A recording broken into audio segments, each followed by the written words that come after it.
In the frozen forests of the Ardennes, December 1944, winter became a weapon.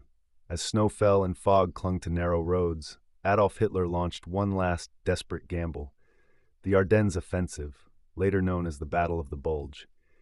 German armored columns surged forward, aiming to shatter the Allied front, seize vital crossroads, and split American and British forces apart. One such crossroads lay near the small hamlet of Lausdell. It was not marked on most maps, but it sat astride a route essential for German armor pushing west.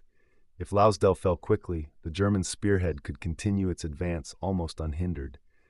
What the attackers did not expect was resistance.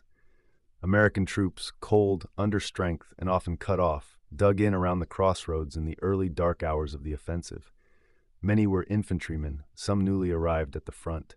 They lacked heavy armor, air support, and clear intelligence about the scale of the attack coming their way. What they had was resolve. Before dawn, German forces struck hard. Infantry advanced through snow-covered woods while tanks rumbled down icy roads, their engines echoing through the valleys. Artillery fire shattered the silence, and tracer rounds carved glowing arcs through the winter darkness. The defenders at Lausdell held their ground. Bazooka teams waited until German armor moved dangerously close. Machine gun crews repositioned constantly, firing until barrels overheated.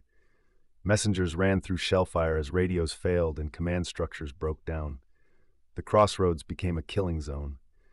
German tanks burned in the narrow approaches, hit at point-blank range. Infantry assaults were repelled again and again, leaving the snow stained with blood. With every hour the Americans held, the German timetable collapsed further. Communications faltered. Units became isolated, but withdrawal was not ordered and not taken. The stand at Lausdell bought precious time. Elsewhere along the front, similar acts of stubborn resistance were unfolding.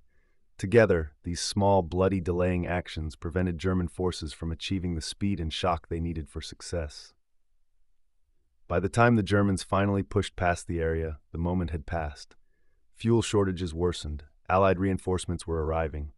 Clear skies soon returned, allowing Allied aircraft to strike the exposed German columns. The Battle of the Bulge would rage on for weeks, but its outcome was already shifting. At Lausdell, American soldiers, many of whose names would never appear in history books, had done their duty.